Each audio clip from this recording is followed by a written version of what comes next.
आप लोग इससे पहले 1971 ईस्वी के चुनाव के बारे में जान रहे थे। भारत में प्रथम लोकसभा चुनाव 1900 कितना में हुआ था?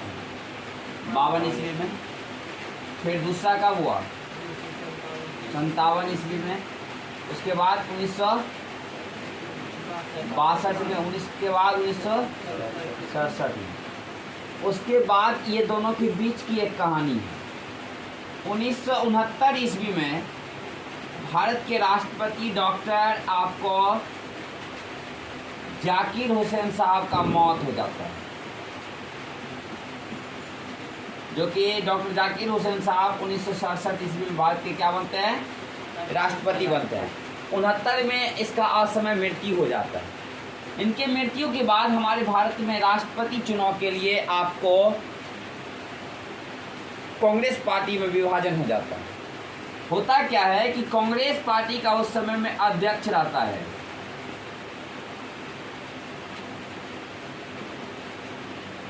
आपको नीलम संजीव रेड्डी। नीलम संजीव रेड्डी को 1969 में कांग्रेस पार्टी अपना उम्मीदवार घोषित करता है राष्ट्रपति के लिए। नीलम रेड्डी और उस समय भारत के प्रधानमंत्री इंदिरा गांधी,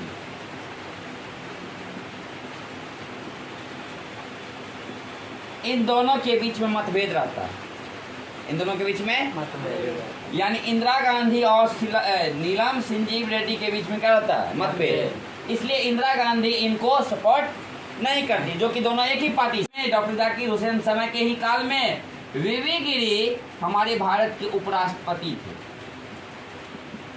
वीवी गिरी को इंदिरा गांधी कहती है कि आप स्वतंत्र उम्मीदवार बन जाइए राष्ट्रपति पद के लिए, और इनके ही कहने पर ये स्वतंत्र उम्मीदवार के रूप में खड़े हो जाते हैं। किनके विपक्ष के रूप में? तो संजीव रेड्डी के विपक्ष के रूप में। ये राष्ट्रपति उम्मीदवार किस पार्टी का? कांग्रेस का। और ये आपको स्वतंत्र रूप से, दोनों के बीच टक्कर होती है। इंदिरा गांधी सपोर्ट कर देती है इसको और ये जीत जाते हैं। ऐसी स्थिति में कांग्रेस में 1969 में विभाजन हो जाता है। एक आपको सिंडिकेटी कांग्रेस, जिनके सहयोग से इंदिरा गांधी खुद प्रधानमंत्री बनी थी, और आपको कांग्रेस।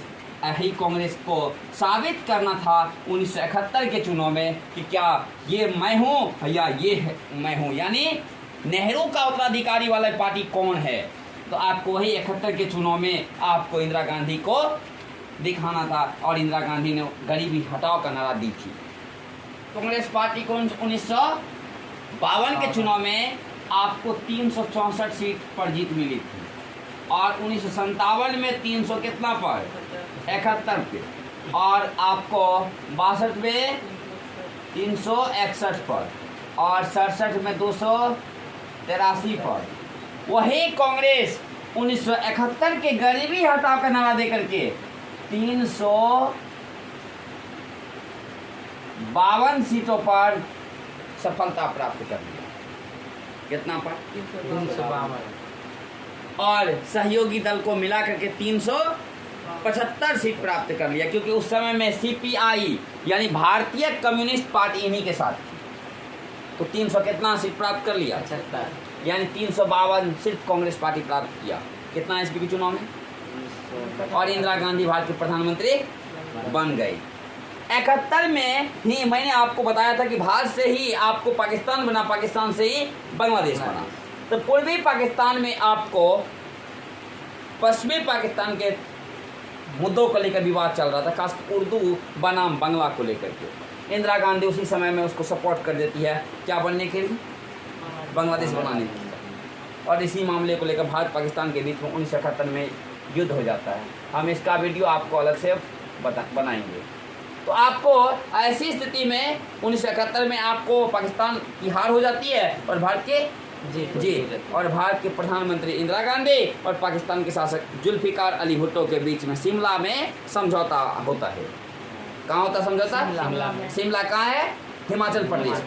तो इन दोनों के बीच में समझौता होता है 72 ईस्वी में। युद्ध तो पूर्णतः विराम।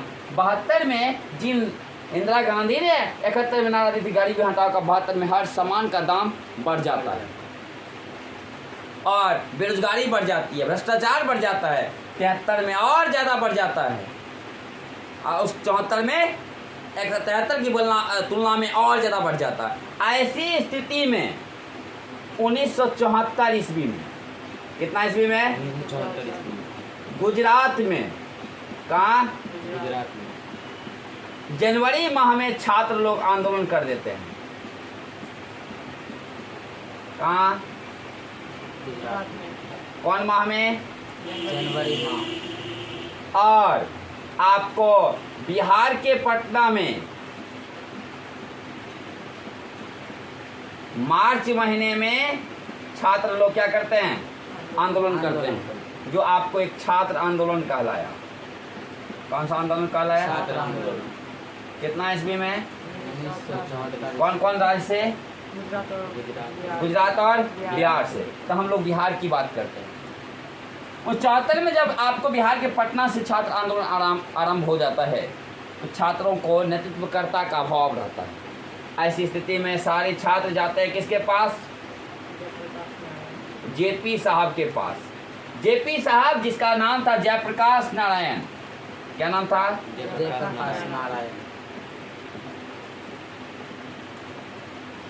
पूरा नाम आपको लोकनायक जयप्रकाश नारायण, इसको लोकनायक के भी नाम से जानते हैं। और इसी को, इसका बचपन का नाम बाउल था। अगर इनकी जीवनी कही जाए तो इनके पिता का नाम हर्षु दयाल। इनके पिता का नाम जयप्रकाश नारायण। और ये हमारे बिहार के सारण के निवासी थे। जिस समय में ये छात्र आंदोलन हुआ था, उस समय इनका उम्र 72 साल। इसका मतलब 1902 में ये दुनिया में आए थे। कितना में? 1902 में। और छात्र आंदोलन चल रहा था कितना में? 1974। सारे छात्र इनको कहने लगे आप नेतृत्वकर्ता बने, लेकिन ये बनने को तैयार नहीं थी। लास्ट में ये कहे कि ठीक है हम बनेंगे, लेकिन हमारी कुछ शर्त। तो मैं आपको, बहुत सारी शर्तें हैं उसमें, एक दो शर्त की मैं बात करता हूँ। इनका कहना था कि ये आंदोलन पूरे भारत में संपूर्ण तौर पर फैले, साथ ही साथ सुनेंगे हम सब का फैसला मेरा होगा। इन सब विभिन्न शर्तों को लेकर सब छात्र मान गया और आपको ये छात्र आंदोलन का नेतृत्वकर्ता बन गया। कितने ईस्वी में? 74 में। कहाँ से? बिहार के पटना से। इस आंदोलन का छात्र आंदोलन। और यहीं पर इन्होंने नारा दिया, जेपी ने, संपूर्ण क्रांति।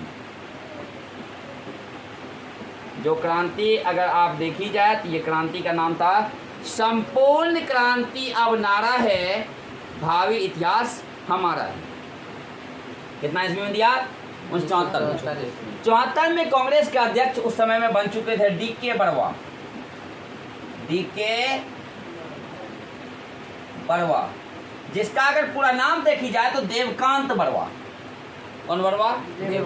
देवकांत बरवा ने नारा दिया था यहीं पर, Indira is Indira is India, India is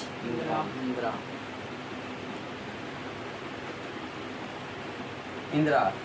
यानी डी.के. बरवा का कहना था Indira is India, India is Indira. और ये भी 1974 में ही नारा दिए थे, यानी इंदिरा ही भारत, भारत ही इंडिया। तो ऐसी स्थितियों में ये आपको 74 में ये दिए संपूर्ण क्रांति। अब नारा है भावी इतिहास हमारा है। इधर से इसका नारा था Indira is India, India is Indira. ये नारा तो चला, लेकिन जयप्रकाश नारायण का ये आंदोलन का जो रूप था, छात्रों का ये आक्रोश होता गया। ये आपको रुकने वाला इनका यही था कि बेरोजगारी बढ़ गई है, भ्रष्टाचार बढ़ गया है, भुखमरी की समस्या बढ़ गई है, हमें रोजगार चाहिए। इन तमाम मुद्दों को लेकर, और इसी प्रकार का मुद्दा बिहार के अलावा गुजरात के छात्रों ने भी लेकर चल पड़ा। और आप उसी समय में संपूर्ण क्रांति एक नारा बन चुका था। आपको जयप्रकाश नारायण का आंदोलन थमने वाला नहीं था। इस प्रकार का आंदोलन 74 में बढ़ गया। ऐसी आंदोलन को देख करके तब तक मैं अगला साल आपको 75 आ गया। 75 आने से पहले मैं एक छोटी सी टॉपिक और बोलता हूँ। 74 में इसके आंदोलन को देखते हुए देशव्यापी रेल हड़ताल भी हुआ था। देशव्यापी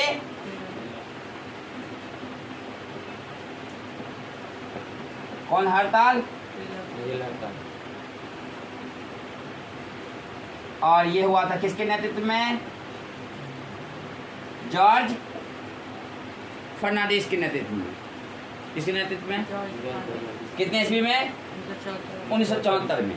और ये 20 दिनों के अंदर ये आपको देशव्यापी रेल हड़ताल बिना कोई शर्त का बंद कर दी गई थी। इसलिए हम लोग यहीं तक इसके बारे में जानते हैं।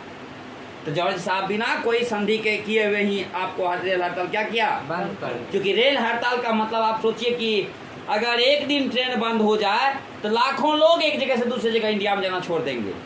और यहाँ तो आपको 20 दिन लगभग रेल हड़ताल चला था। कितने ईस्वी में? 1974 में।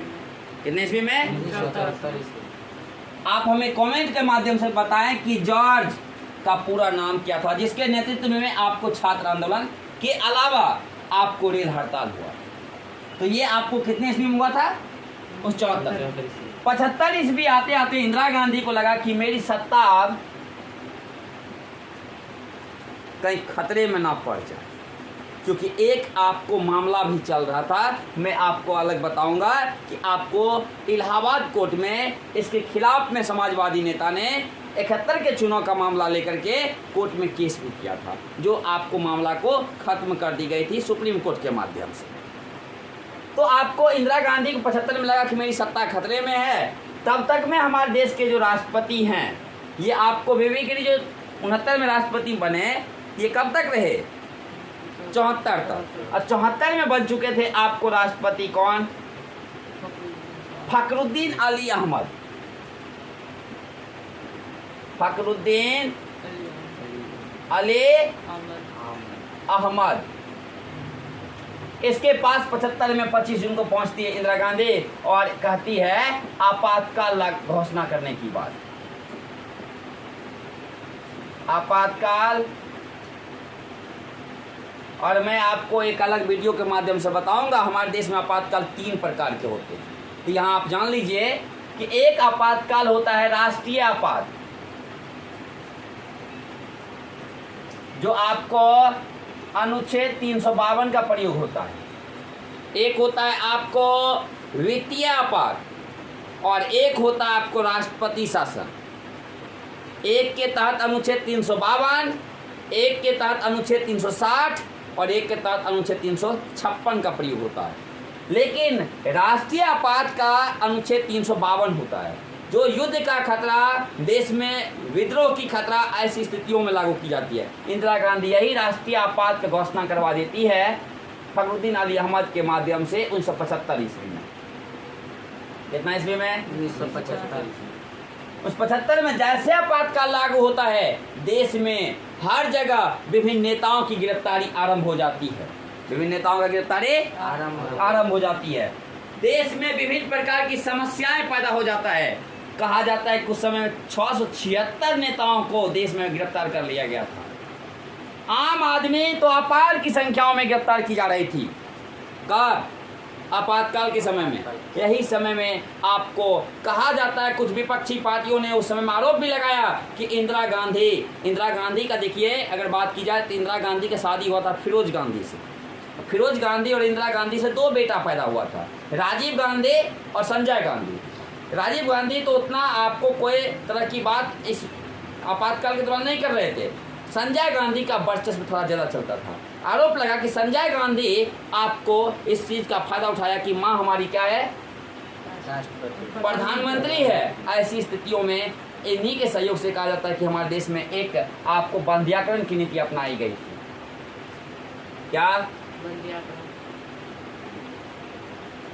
जनसंख्या को कम करने के लिए। बंध्याकरण में एक होता है नसबंदी,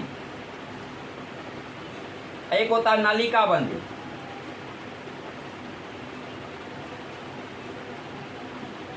नसबंदी और पुरुष के लिए नसबंदी या स्त्री के लिए नलिका बंदी। अब बताइए कि बिना कोई ट्रेन, बिना टिकट को कोई ट्रेन में पकड़ा जाता था, या गरीबों के मोहल्ला में आपको प्रशासन जाके जबरदस्ती लोगों को नसबंदी करना स्टार्ट कर दिया। अब बताइए कोई लड़का जिसका शादी भी नहीं हुआ, ऐसी स्थिति में नसबंदी, तो बताइए वो लोग को खोने के लिए कुछ बचा? तो वो लोग आंदोलन में बड़े पैमाने पर कूद पड़े। कितने ईस्वी में?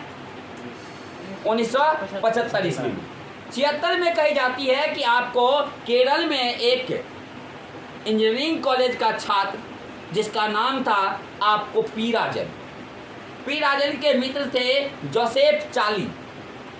इन तमाम छात्रों को बिना कोई सूचना का, यानी 75 में इंदिरा गांधी आपातकाल में अपनी इस प्रकार से मनमानी की थी जिसको कि हम लोग कहते हैं लोकतंत्र का खात्मा कर देना। लोकतंत्र में हम लोग को अधिकार दे दिया जाता है और ये पूर्णतः आपको सारा अधिकार, अनुच्छेद 352 जब लागू की थी, सारा अधिकार जनताओं का लगता था छीन ली गई थी शक के आधार पर, यानी बिना कोई जानकारी का गिरफ्तार कर, यानी जिनके ऊपर भी लगता था कि थोड़ा भी आपको कि ये कर कुछ हमारे देश में हमारे खिलाफ विद्रोह करवा सकता है, सबको गिरफ्तार किया जा रहा था, तमाम लोगों को। ऐसी स्थिति में पी राजन का आपको मौत भी हो गया था। उनके पिता तो जब तक आपातकाल खत्म नहीं होता तो आपको एफआईआर नहीं करवाते, एफआईआर करवाए बाद में आपको जानकारी हुई कि प्रशासन के डंडे की चोट की वजह से उनका देहांत हुआ था। तो आपको इस प्रकार से बंदियाकरण हमारे तमाम हिंदुस्तान वासियों के लिए आपको यानी लोकतंत्र खात्मा का एक प्रतीक बन गया। यानी और जेपी का जो आंदोलन है, छात्र आंदोलन, ये रुकने वाला नहीं था, पूरे देश के लिए ये आपको एक मिसाल बन चुका था। ऐसी स्थिति में आपको 1977 ईस्वी में सरकार को झुकना पड़ गया। 1975 से 77 ईस्वी तक क्या लागू रहा? आपातकाल लागू रहा। क्या लागू रहा? और 77 में पुनः चुनाव हुई और चुनाव जो हुआ तो आपको विपक्षी पार्टियों ने नारा दिया, इंदिरा हटाओ, देश बचाओ या लोकतंत्र बचाओ। ऐसी स्थिति में 77 में जो चुनाव हुआ, जो आपको पार्टी 71 में 352 सीट प्राप्त करके आपको वाहवाही कर रहा था कि हमको लोकप्रियता हमारी है, वही पार्टी को पूरा हिंदुस्तान ने पटक दिया, अर्थात 154 सीटों पर आपको सफलता प्राप्त हुई। और जेपी साहब के अध्यक्षता में आपको एक जनता पार्टी यही बनी थी 77 में। कौन सी पार्टी? जनता पार्टी। इस पार्टी ने आपको 295 सीटों पर सफलता प्राप्त की और इसके अन्य सहयोगी पार्टी मिला करके 330 सीटों पर प्राप्त जीत हासिल की थी। सहयोगी गठबंधन में 330, अकेला कितना? 295। लेकिन गठबंधन की सरकार चल नहीं पाई, आपको 1979 ईस्वी में धराशायी हो गई, यानी गठबंधन टूट गया। इसके गठबंधन टूटने के साथ ही आपको यहाँ पर चौधरी चरण सिंह इसमें से अलग होकर के ये इंदिरा गांधी से आपको गठबंधन करा करके प्रधानमंत्री बनते हैं। लेकिन आप 79 में बनते हैं और 80 में आपको इंदिरा गांधी फिर सपोर्ट को तोड़ लेती है। कितने ईस्वी में? 80 में। और 80 में जैसे टूटता है, चौधरी चरण सिंह मात्र 4 महीना में प्रधानमंत्री रहे। 80 में फिर से नए सिरे से चुनाव होती है और इस बार वही कांग्रेस जो 154 सीट प्राप्त किया था, यहाँ पर आपको फिर अपार बहुमत, पूर्ण बहुमत प्राप्त करके सरकार बना लेता है। कितना ईस्वी में? 1980 में फिर इंदिरा गांधी प्रधानमंत्री बन जाती है। कोई दिक्कत किसी